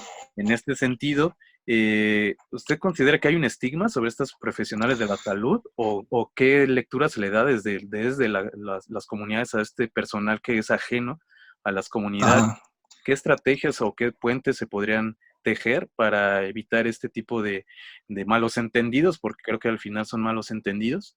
sí, Eh, Además de que, ¿qué estrategias también hay dentro de las comunidades, al menos dentro de su saber, que haya hacia las personas adultas mayores desde la comunalidad, ajá, a las eso, personas sin hogar, hacia, no sé si sea el caso, que también haya personas afrodescendientes, en algunos casos no sé si de la costa haya, ajá, trabajadoras sexuales, si es que los hay, personas con discapacidades o enfermedades críticas, estas personas privadas de su libertad, es decir, todas estas personas que a pesar de que son invisibilizadas, son doblemente invisibilizadas o triplemente sí, invisibilizadas, como las jefas del hogar incluso, o estas, bueno, hasta ahí ahorita disparo otra pregunta. ¿Usted ajá. qué estrategias ha visto que se manejan dentro de eh, eh, este supuesto estigma hacia los profesionales de la salud y hacia Eso. estos grupos vulnerados? Bueno, lo que conozco yo, en el caso de comunidades indígenas de Oaxaca, es que yo no he sabido de algún caso en el que se rechace o se tenga miedo de que algún profesional de la salud vaya a ser fuente de contagio, de contaminación. La gente sigue teniendo la idea de que los médicos curan. Entonces, no tiene mucho miedo de lo que pueda pasar. Incluso en las comunidades donde es fuerte, que son muchas, la medicina tradicional, Ujú. pues el médico tradicional no es un médico aséptico, no es un médico que se limpie las manos con alcohol y con que se rocíe cloro o lo que sea para intervenir, sino que ahí, hasta sucio como va, atiende a las personas y las atiende en una cama que no está muy limpia o incluso en una cueva o en el campo los trata porque no es propio de la medicina tradicional ese concepto de higiene que Ujú. debe tener un médico. Ujú. Entonces, el, un médico tradicional en esas condiciones de antihigiene, digamos, no es considerado un transmisor, o sea, no se le tiene miedo de que vaya, sino que se sabe que en esas condiciones cura. Ujú. Entonces, con los médicos, me parece que sucede lo mismo. No hay una miedo a de que los vayan a contagiar. Al contrario, son gente necesaria para apoyarlos a curarse. Entonces, no hay tanta rechazo como se ven incluso aquí en la ciudad de Oaxaca, que aquí sí los han bajado de camión, les han aventado cloro y eso. En algún caso quisieron quemar una casa, Oh, así. qué fuerte. Pero no, en las comunidades no, esa es otra, porque la percepción del médico es otra. Incluso en buena parte, ante el médico es el que vino la figura del médico es la que sustituyó a la del maestro, como gente de respeto de fuera. No, los maestros, como se volvieron tan poco respetables, pues perdieron este peso. En cambio, el médico se viste así con su batita y tiene otro tipo de trato con la comunidad, más o menos como los profesores de antes. Ujú. Entonces es una persona respetada. Entonces es muy difícil pensar que se quisiera expulsar a un médico. Ahora, a las personas, digamos, con características minoritarias, por Sí, decirlo así en general, en una comunidad, claro. eh, creo que la comunalidad resuelve esos casos de muchas maneras, ¿no? O sea, principalmente la familia. Pensamos que la familia no es la familia nuclear, sino familia extensa o vinculada con otras familias. Claro. Entonces, la atención a discapacitados, a trabajadoras sexuales, a gentes con requerimientos especiales, incluso con los ancianos es hasta distinto, ¿no? Pues es una gente importante, son gentes a las que se recurre por su conocimiento. El trato y los cuidados a ellos son especiales, son de consideración, pero familiar. O sea, ahí no hay, yo no he sabido de que haya algún tipo de disposición de los municipios indígenas que conozco para atención, para dedicarle un tipo de atención especial. Porque creo que se sabe que esa atención la brinda la familia. No hay mejor atención que la que puede brindar la propia familia, como dicen los mismos médicos tradicionales. Ok. Y en este sentido, me surge otra duda. Desde la comunalidad, pensando en Oaxaca en particular, Ajá, eh, parte de pues, la costa chica, pues son poblaciones afromexicanas, ¿no? sí. En este sentido, desde la comunalidad, ¿se ha reflexionado sobre si ellos los consideran o no como parte de los pueblos originarios o cuál es su postura respecto a ellos? Bueno, la mayoría de los negros, a ellos les gusta que se les diga negros. Ujú. No tienen problema creo que ni les gusta afromestizos ni nada de eso. Ujú. Si tú vas a la Ellos costa, incluso ahí te politizarse. dicen, mira, te dice el señor, te presento a mi negra y estos son mis negritos. Ujú. Y entre ellos hablan negro, negro, moreno cuando mucho, pero no, eso no les afecta. Pero Ujú. son muchos. O sea, la contabilidad que hay es de que son fácilmente más de 30,000 este, negros los que hay allá, Sí. cuando menos en 6 municipios. Lo interesante es que en esos 6 municipios las autoridades son negras. O sea, ellos tienen una vida comunal como la vida comunal de cualquier comunidad indígena, Ujú. e incluso tienen vinculación, sobre todo con mixtecos y en algunos casos Sí, con namusgos. sí. Y tienen creencias, han adoptado creencias mixtecas, por ejemplo, la petición de lluvia el 3 de mayo, la petición de salud el 1 de enero o el 31 de diciembre, cosas así. Ujú. Este, y ellos están oficialmente, están reconocidos como pueblo oaxaqueño. Ujú. La ley de derechos de los pueblos y comunidades indígenas los reconoce como un pueblo, no como un grupo etnolingüístico, porque pues no hablan negro, Ujú. sino como un pueblo. Entonces, en esta ley del año 98, ahí aparecen los negros como reconocidos como parte de la población, Ujú. y por lo tanto con acceso a derechos específicos que no han hecho muy, este, o sea que no los han hecho valer mucho porque de alguna manera son discriminados, pero no son tan discriminados como en otras partes. O sea, eh, uno va a la costa y los negros andan por todos lados orgullosos, la gente no se les ve distinta, al contrario, en la costa el, el menosprecio es hacia el indígena, no hacia el negro. Ujú. El negro tiene otra característica, además de que los negros, según comentaba un historiador oaxaqueño, Ujú. los negros son la raíz fundamental del mestizaje en Oaxaca.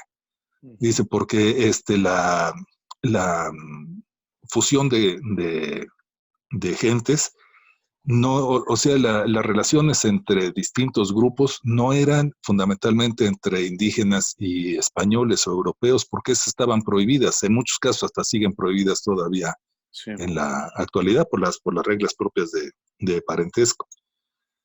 Pero con los negros no.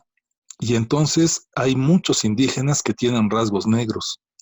En realidad son muchos, no solamente alrededor de la costa, sino Claro. por distintas partes del estado. Entonces, los negros son una población apreciada en Oaxaca, reconocida, valorada y en algunos casos temida porque también son medio violentos.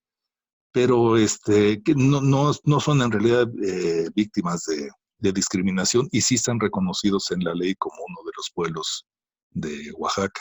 Ok, y bueno, y otra duda que me surge, desde la comunalidad también se ha considerado como en algún momento la perspectiva de género como parte de sus fundamentos, es decir, pensando en esta cuestión por ejemplo, un ejemplo muy concreto, la herencia Ajá, de tierras, por ejemplo, ¿no? En la que pues no sí, hay muchas mujeres comuneras ni ejidatarias, ¿no? En todo el país en realidad. ajá, En ese sentido, desde la comunalidad, pensando en que es pues una tarima en la cual trata de ejercerse una igualdad en todo sentido. sí, En ese sentido, ¿qué se piensa sobre el papel y el rol de la mujer en términos de comunalidad? de comunalidad. Bueno, a nivel de discurso, de formulación de un discurso propiamente de ellas, hay cada vez más mujeres indígenas que están pensando su propia definición en, en ese sentido. Y entonces, muchas de ellas afirman que ellas no son feministas, Ujú. que ellas son mujeres comunales, que para ellas, por ejemplo, la cocina es su espacio de resistencia. Y Ok. uno puede ver que en la vida comunal, la fiesta es el ámbito fundamental de las mujeres. O sea, es el momento, el espacio en el que las mujeres muestran su capacidad de organización, su importancia dentro de la sociedad, porque aunque el mayordomo sea el esposo, en realidad quien hace la fiesta es la mujer, quien organiza la comida, quien organiza el baile, quien organiza todo, es la mujer y con un conjunto de mujeres. Entonces, en la realidad, en los pueblos no es un problema cultural la desigualdad de género, porque no es tan real. Si ve uno a nivel de cosmovisión o de lengua, o entre las dos. Entre los zapotecos, por ejemplo, al presidente municipal le llaman en zapoteco padre y madre. O sea, porque para ellos la dualidad es fundamental. No podría ser una buena autoridad si solamente actuara como padre de la comunidad o solamente como madre, sino requiere de las dos. Entonces, la mujer siempre está en momentos importantes, en lugares importantes, en acciones importantes, pero que cada vez ha sido más maltratada, humillada, golpeada, y entiendo yo que esto es más histórico. Es decir, esto aparece o se empieza a desarrollar fuertemente con el alcoholismo. O sea, el alcoholismo es una enfermedad que puede vencer a la mentalidad de la comunidad, a la propia razonamiento comunal, y entonces hacer las cosas de manera diferente. En ese sentido, el alcoholismo, como lo menciono, porque es algo muy común en todas las comunidades, pues, indígenas, Sí, porque esa es una enfermedad que fue provocada. O sea, esa es una claro. epidemia, ¿no? El alcoholismo es una epidemia provocada entre las comunidades. No es que no eran alcohólicos. O sea, el pulque prehispánico no era para estar haciendo súper reventones así nomás a lo loco Claro, y consumiendo peyote y eso, ¿no? sí, No, muy eran ritual. era de consumo ritual, exactamente. Ujú. Eso se democratiza, digamos, con el abaratamiento de la cerveza, del mezcal, de todo eso. El mezcal tampoco es un producto tan reconocido para Oaxaca. No era un producto de borrachera. No se hacía para emborracharse, ni siquiera se cultivaba tanto. Ujú. El mezcal incluso es como el aguacate en Michoacán, ¿no? Destruyó zonas muy importantes de producción de maíz para dedicarlos a la producción del agave. Entonces, es hasta ese momento en el siglo XIX cuando el consumo la circulación del agave se hace importante, que, que el mezcal se convierte en una bebida de consumo, pero no era de consumo, era más ritual. Y en este sentido, pensando en estas comunidades que se asuman a sí mismas como de vida comunal, Ajá. eh, cómo se trata el alcoholismo? Es decir, ¿se ve como una enfermedad y se trata como una enfermedad? ¿O cómo se No, maneja esto? no, creo que no. Creo que no se ha visto así. Se ha visto como algo normal. O sea, el alcoholismo se ligó ya como parte de la fiesta Ujú. y la borrachera como parte de un proceso de descomposición que es hasta, digamos, de alguna manera chistoso.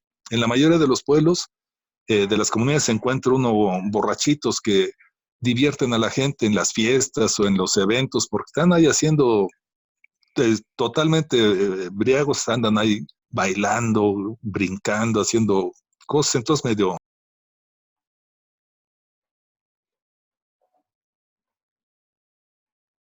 Hola, hola, hola. Hola, hola. Doctor, no lo Ah, escucho. Ahí está. ¿ahora sí me oyes? Ah, bueno. Y ya. Sí, yo creo que eso es, te digo, es parte es un proceso de normalización de una enfermedad, Ujú. de aceptación de una enfermedad, que tiene que ver ahora con su reforzamiento, por ejemplo, como la violencia que se puede ver a través de Internet, de la televisión, de los medios, pero que se percibe en el narcotráfico. Claro. El paso de la producción de marihuana, digamos, al consumo de los jóvenes de la marihuana. Entonces, todo este conjunto de cosas hace que parezca como normal, Ujú. pero pues se está llegando a un momento límite. Yo creo que esta es en realidad la última generación de borrachos en la comunidad, la última generación de alcoholismo, Ujú. porque no creo que los jóvenes puedan resistir, o sea que la siguiente generación resiste a una sociedad alcoholizada, no creo ni que por sus características ni por la forma como se están educando. O sea, ahí sí hay que reconocer que el magisterio de la sección 22 ha hecho trabajos, sobre todo en educación indígena, muy importantes para tratar de erradicar el alcoholismo, erradicar el consumo de alimentos chatarra y todo eso, que no se ve ahorita porque quien manda son los adultos. Pero cuando estos jóvenes, estos niños que están siendo educados en esta nueva perspectiva, sean jóvenes y después adultos, entonces las cosas sí realmente van a cambiar. Sí, y también comento esto porque pues se ha disparado como el consumo de alcohol en todo el país a raíz de la Sí, pandemia, ¿no? sí, sí, Habla que las cerveceras aumentaron casi un 40% sus ventas. eso. Y en este sentido me llamó la atención una nota que leí por ahí pues creo que en algún medio independiente, Ajá, que hablaba que había más violencia intrafamiliar en la medida en que ya no había circulando alcohol en las casas, ¿no? Porque la eso. manera que encontraron un mecanismo para sobrellevar la pandemia fue a través del consumo de alcohol. En este sentido, ¿usted ha visto un cambio en el aumento del consumo de alcohol en estas comunidades o sigue igual? No he sabido, no he sabido, ¿eh? En las comunidades no he sabido que haya este, habido aumento, porque ahí sí hay regulación, yo creo que de parte de la comunidad. O sea, la comunidad,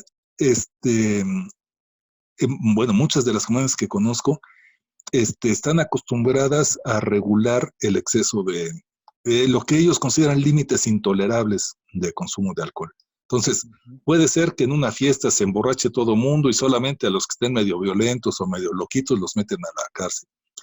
Pero estas mismas comunidades no toleran el alcoholismo en jóvenes. Ujú, Entonces, son muchas, realmente muchas las comunidades de Oaxaca en las que normalmente, cotidianamente y desde hace años hay toque de queda. ok, A las 10 de la noche, a las 9 de la noche, ya no puede andar, sobre todo jóvenes en la calle. ujú.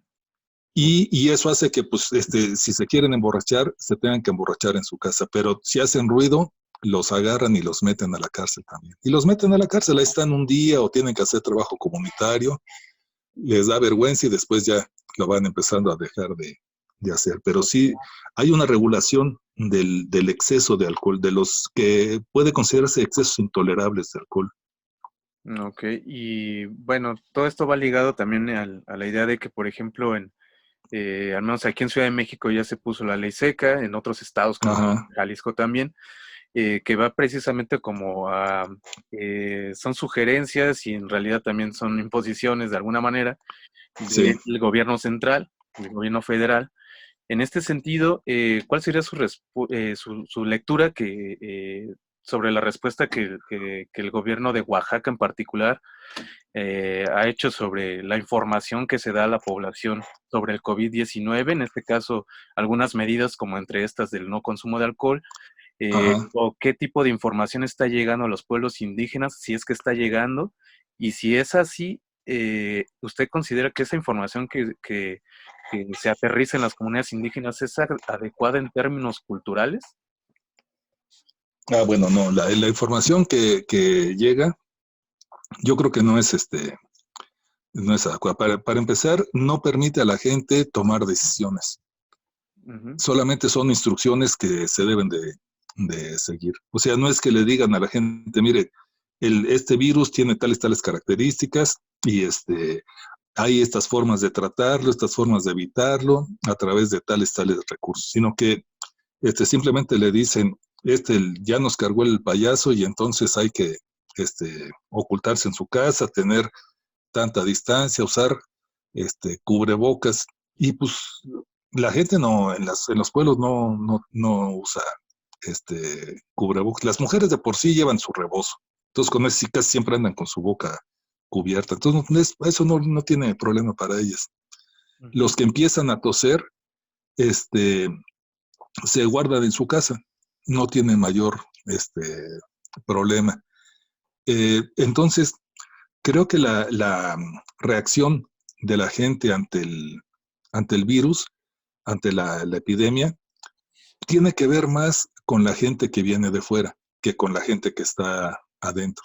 La gente que está adentro ya solucionó sus cosas. Esta investigación que estamos así, bueno, que se va a hacer, nos va a mostrar si un ritual tan importante como el del 3 de mayo se suspende o no, porque no es lo mismo que se suspenda la Semana Santa, que es un ritual católico, Ujú.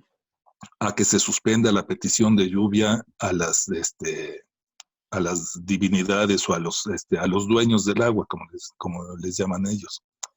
Ahí tiene otras características. Además de que la gente sabe, yo he oído decir que, bueno, que porque no se celebre la Semana Santa no los va a castigar Dios, pero porque no, si no se hace el ritual de la petición de lluvia, entonces sí no van a tener lluvia.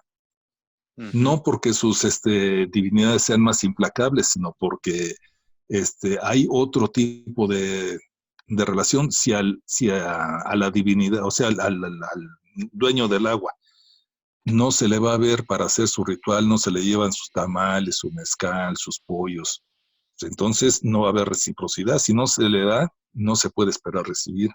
Y entonces eso lo que queremos ver es cómo realmente preocupa o no preocupa a la gente, si realmente, si lo preocupa o no, si se suspenderán rituales o si cómo se harán, cómo se harán. Eso es algo que nos ha llamado la atención ver,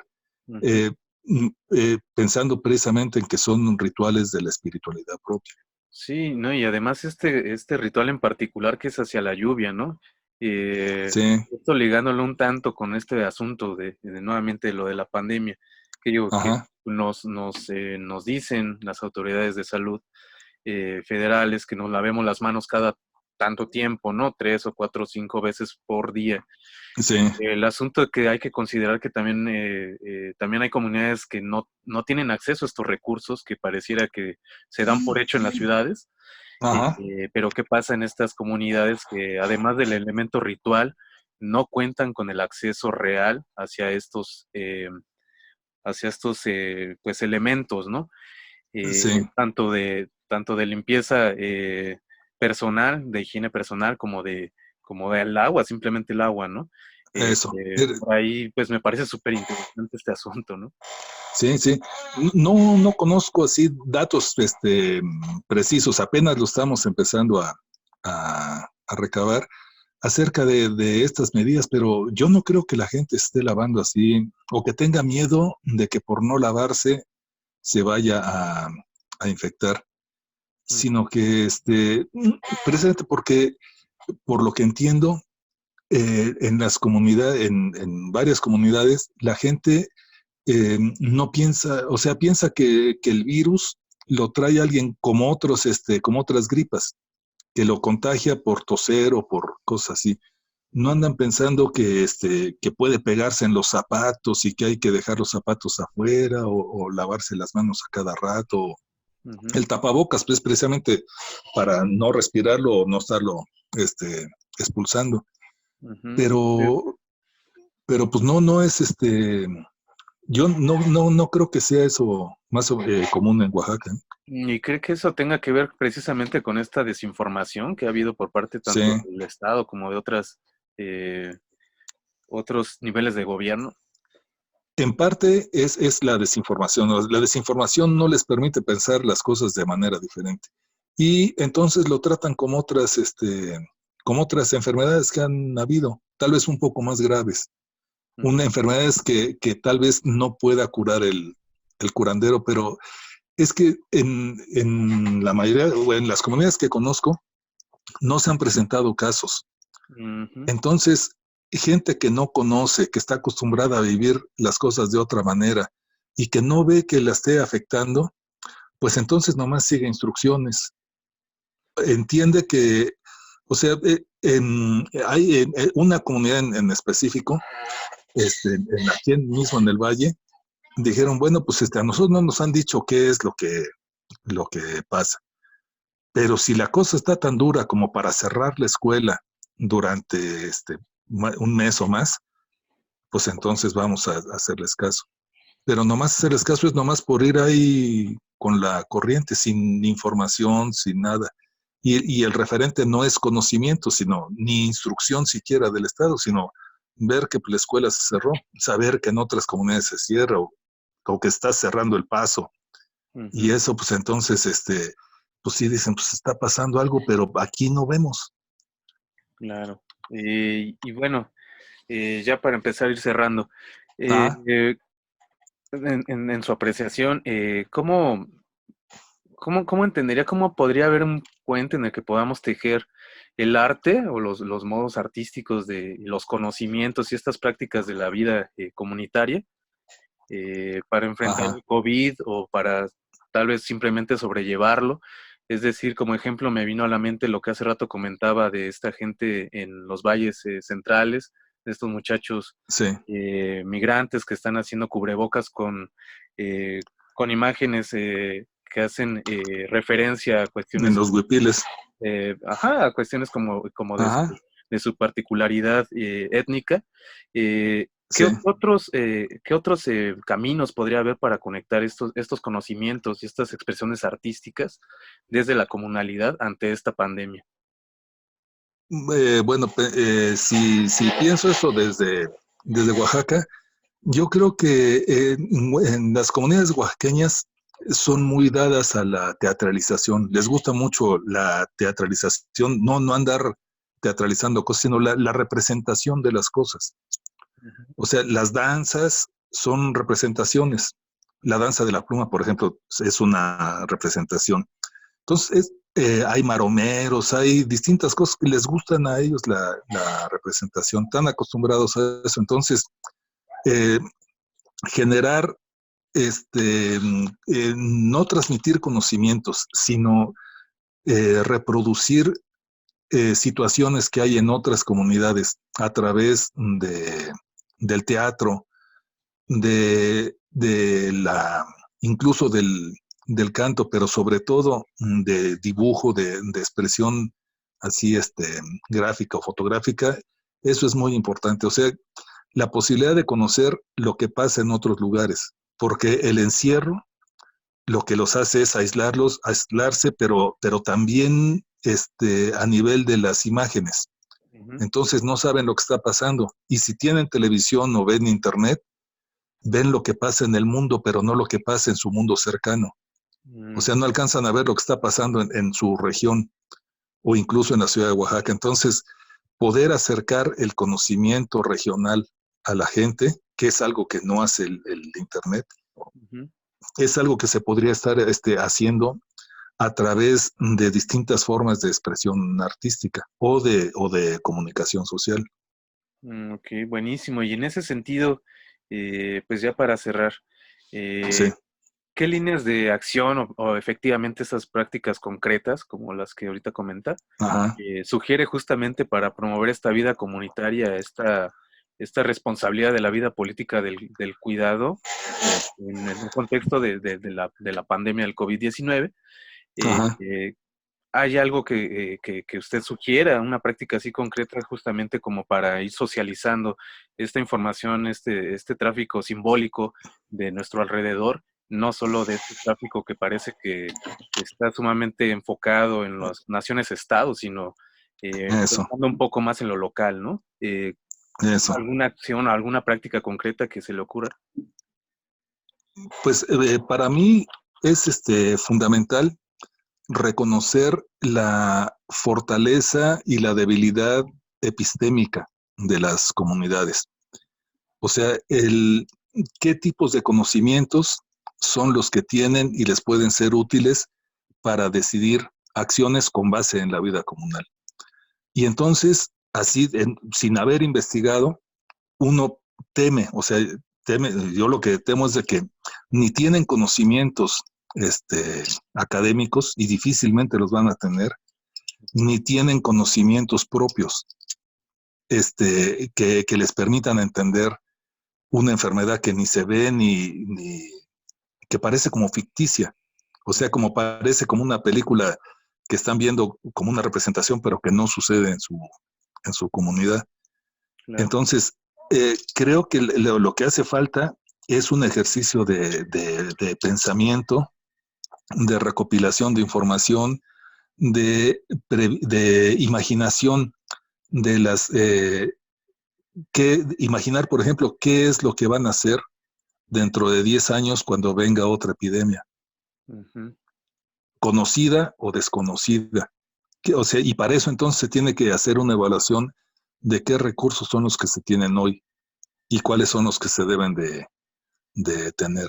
Sobre todo pensando en el tipo de niños que se están formando hacia el futuro, que eso es muy importante. En el caso de Oaxaca, la acción del magisterio está generando niños que se movilizan por el conocimiento.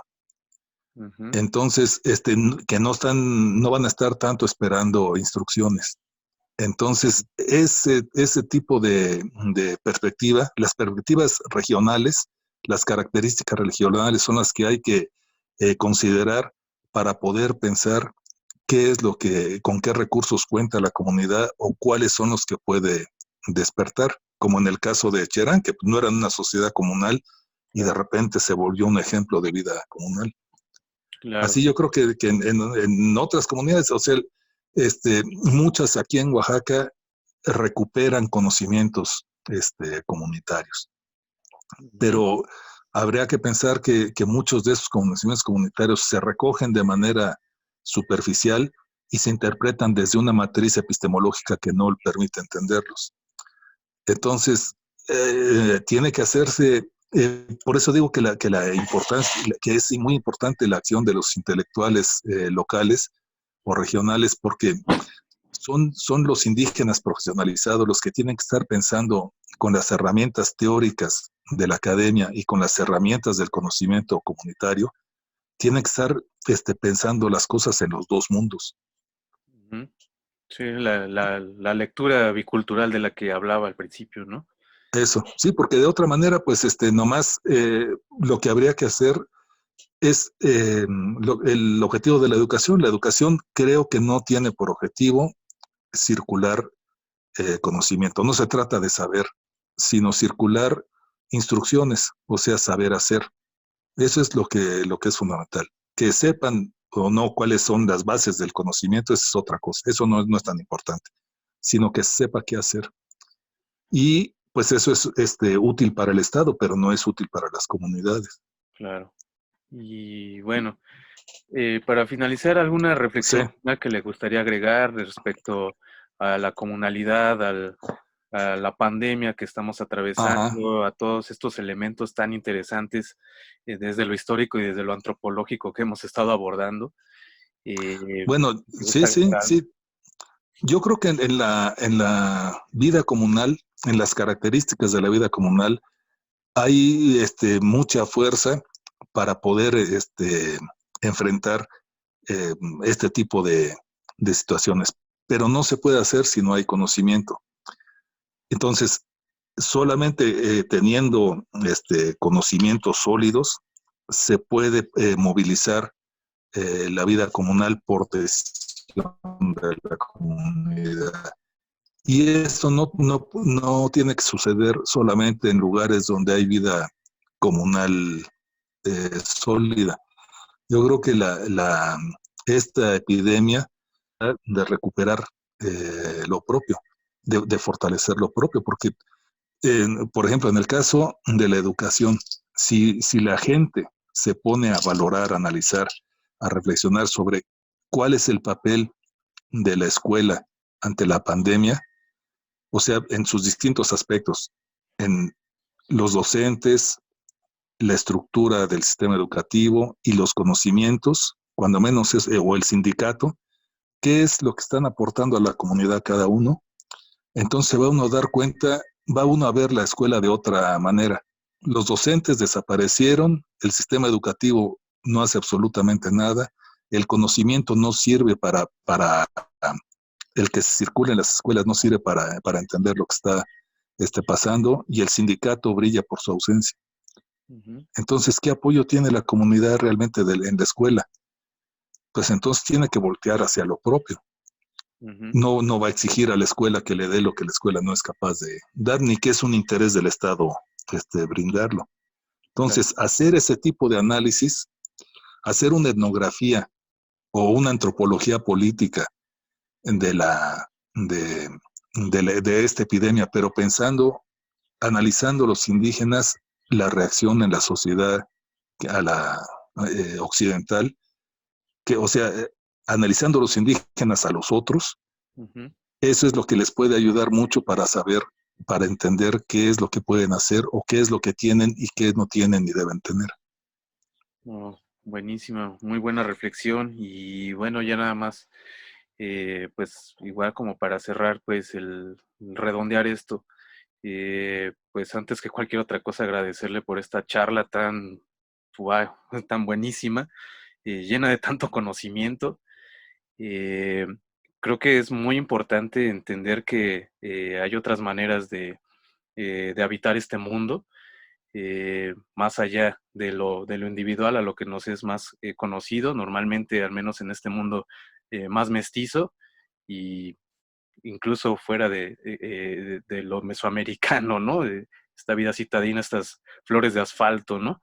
Y en ese sentido, pues agradezco muchísimo.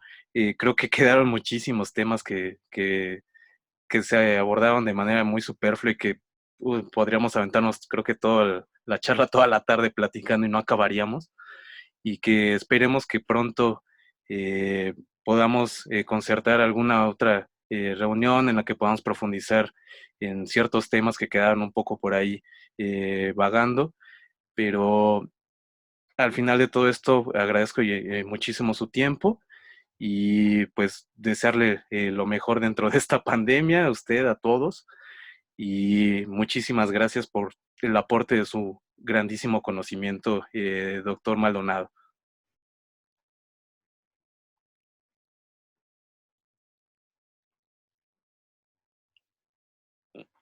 ¿Sigue ahí, doctor? No lo escucho. Ah, sí. No, pues yo también les agradezco a ustedes y espero que podamos salir bien librados de todo esto. Pues muchísimas gracias, doctor, y pues esperemos seguir en contacto. ¿Cómo no? Claro que sí. Un abrazo, doctor. Bueno, igualmente, mucho gusto. Igualmente. Sí, Hasta luego. hasta luego.